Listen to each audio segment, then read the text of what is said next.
یعنی آپ یہ کہہ رہے ہیں کہ موروثیت کی بنا پر اگر کوئی آگے آتا بھی ہے if you don't perform you go back. یہ میں نے سارے حوالے جو دیے ہیں یہ ریئلسٹک حوالے ہیں. اب جناب آ جائیے جناب، پہلا انہوں نے جلسہ کیا واپس آ کے بہاولپور کو انہوں نے چنا. بہاولپور جائی پہلی تقریر کی ہے انہوں نے. تقریر بڑی لوڈڈ تھی، بڑی بھرپور تھی. ایک تو انہوں نے جو طے شدہ بیانیہ ہے نواز شریف کا اور پارٹی کا، وہ ہے وہ 5 کے ٹولے والا. آپ کو یاد ہے ان کے آنے سے پہلے آپ نے یہاں ذکر کیا تھا کہ مسلم لیگ نون ایک نئے بیانیہ کے ساتھ آ رہی ہے اور وہ بیانیہ مریم نواز اب لوگ ذرا تکلف کر رہے ہیں اس 5 کے ٹولوں کا نام لیتے ہوئے. میں ذرا تھوڑی سی جرات کر کے نام لے دیتا ہوں اس کی.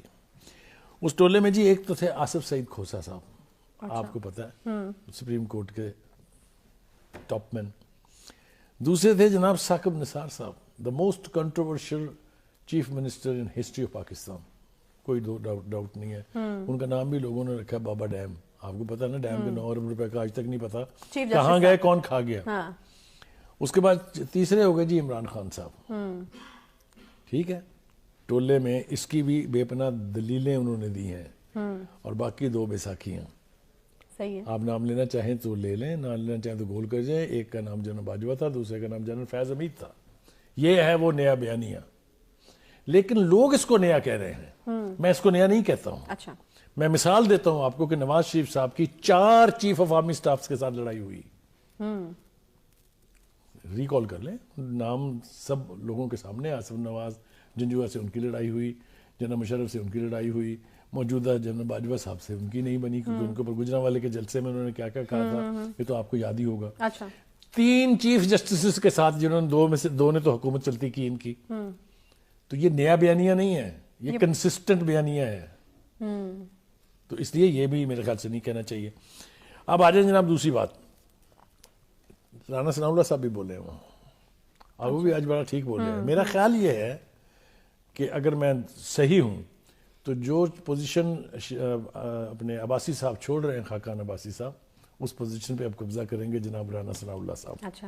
اس لیے کہ وہ اب قدم قدم ان کے ساتھ ہیں. اور لندن میں بھی نواز شریف نے رانا ثناء اللہ کو بلایا تھا اور کسی کو نہیں بلایا. نہ خواجہ برادران میں سے کسی کو بلایا، نہ خاقان عباسی صاحب کو بلایا، وغیرہ وغیرہ بہت سارے لوگ. نہیں تو یہ جو ذمہ داری سونپی گئی تھی کہ ناراض جو رہنما ہیں ان کو منانا ہے، وہ اب کہاں تک پہنچی؟ کیونکہ ابھی تو بڑی آبویس نظر آ رہی ہے شاید خاقان عباسی صاحب کی ناراضگی. کریکٹ، یہ ٹاسک ان کے پاس تھا. لیکن یہ انکلز کی جو اینگری انکلز ہیں نا، اس کی بھی پوری ایک ہسٹری ہے.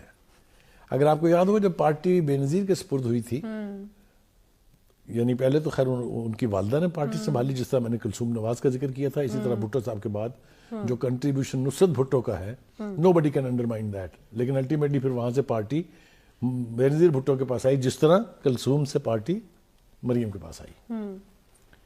کیا کیا انہوں نے کوشش بہت کی انکلز کو منانے کی. لیکن بھٹو کی پھانسی کے بعد کسی انکل نے تو دوسری شادی کر لی. اب میں یہ ساری باتیں چھیڑنا نہیں چاہتا تھا، لیکن حوالہ دینا بہت ضروری ہے. کسی نے اپنی پارٹی بنا لی، کوئی کسی پارٹی میں جا کے شامل ہو گیا. جتنے بلو آئیڈ بوائز تھے سارے بھاگ گئے پارٹی سے، اس لیے کہ ان کا خیال یہ تھا کہ بھٹو تو شہید کا تو ہم کہتے ہیں، لیکن انہوں نے بھٹو کو مار دیا تھا.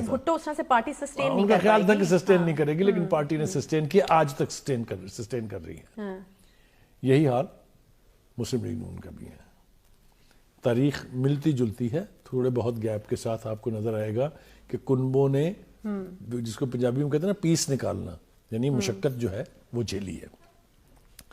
ایک بات وہ اور کر رہے ہیں، انہوں نے اشارہ کیا عمران خان صاحب کی طرف. انہوں نے کہا کہ جو نقصان عمران خان نے پہنچایا ہے ملک کو، ملک کی معیشت کو، اس کا انہیں حساب دینا پڑے گا. یہ بات ذرا تھوڑی سی ٹیڑھی ہے. خان صاحب نے اس کا جواب بھی دیا ہے. جواب تو خیر خان صاحب ضرور دیں گے، لیکن میں آپ کو ایک بات بتاؤں جو میں نے کہا تھا، میں اس پہ قائم ہوں کہ خان صاحب اب نہ تو ٹی وی کی سکرینیں آپ کی ملکیت ہیں، آپ کے لیے ریزرو ہیں. اب ایک کاؤنٹر آ گیا ہے مارکیٹ میں، اب آپ کو ذرا سنبھل کے چلنا پڑے گا، اس لیے کہ ترکی بترکی جواب دونوں طرف سے آئیں گے. تو وہ جو ایک فری فیلڈ ملی ہوئی تھی، وہ اب لیول پلینگ فیلڈ میں اس وقت کنورٹ ہوگی جب نواز شریف واپس آئیں گے. نواز شریف صاحب کے واپس آنے کے اوپر آج بھی بڑا سوالیہ نشان ہے. میرے خیال سے مریم کے لیے سب سے بڑا چیلنج یہ ہے کہ پارٹی کے اندر مزید دراڑیں نہ آئیں. انہیں تھوڑی سی ضبط کے ساتھ، تھوڑی سی برداشت کے ساتھ کوشش یہ کرنی چاہیے کہ یہ انکل ان کے ساتھ چلیں. اس لیے کہ وقت آپ کے پاس بہت زیادہ نہیں ہے.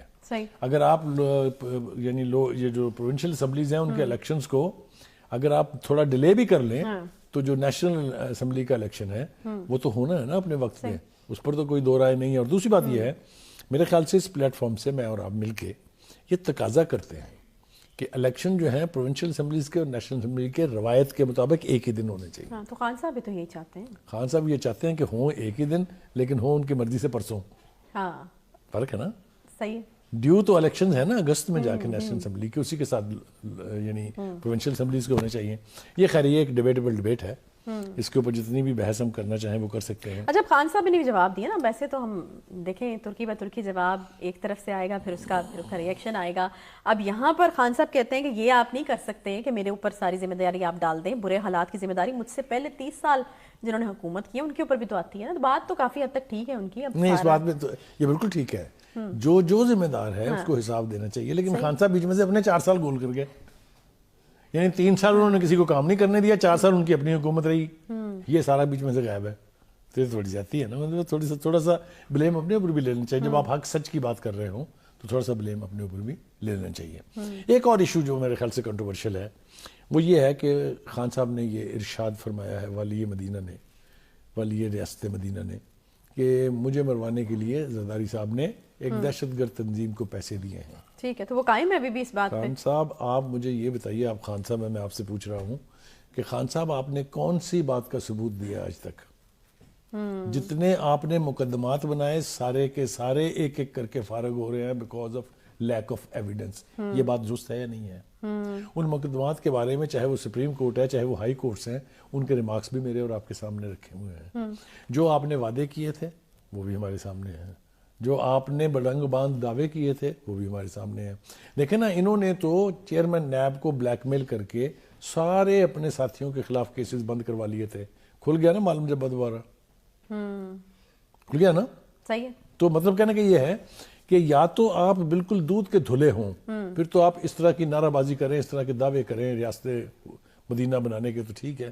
لیکن اگر آپ میں اور آپ کے ساتھیوں میں اسی طرح ہیں جس طرح باقیوں میں ہیں تو پھر اس قسم کا دعویٰ کرتے ہوئے 2 مرتبہ سوچنا ضرور چاہیے. لیکن وہ ابھی بھی قائم ہے اس بات کے اوپر, آپ کو پتہ ہے نا. نہیں آپ دیکھیں نا کہ وہ قائم تو ہیں. میں آپ کو کتنی باتیں یاد دلاؤں جو انہوں نے اتنی وثوق کے ساتھ کہی تھی اور پھر اس کے بعد وہ پلٹ گئے. سائفر میں نے کہا تھا, cipher is on my back now, یہ میں نے کہا تھا. وہ میرے قتل کے اندر امریکہ سے لے کے کون کون شامل تھا وہ بلیم یاد ہے آپ کو, اور اب وہ آ گیا زرداری صاحب پہ. تو کیا کیا یاد کراؤں میں, کہاں تک سنوں گے, کہاں تک تائید کی ہے ایک بار پھر سے اس بات کی. ہوئی شی. اچھا شیخ رشید صاحب کی بات کر رہی ہیں, ان کی تو چھوڑیں, ان کے بارے میں تو بات کرنا جو ہے نا وہ وقت ضائع کرنے کے برابر ہے. انہوں نے یہ طے کر لیا ہے یا انہیں کسی نے یہ بتا دیا ہے کہ تمہاری آخری منزل سیاست کی جو ہے وہ عمران خان کی پارٹی سے جڑی ہے. اچھا, لہٰذا وہ بغیر سوچے سمجھے جو ان کے منہ میں آ رہا ہے وہ کہتے چلے جا رہے ہیں, اور ہیں کتنے بڑے بہادر وہ آپ دیکھ لیں. پیچھے پیچھے پولیس ہے, آگے آگے شیخ صاحب نے, چاہے وہ معاملہ لال حویلی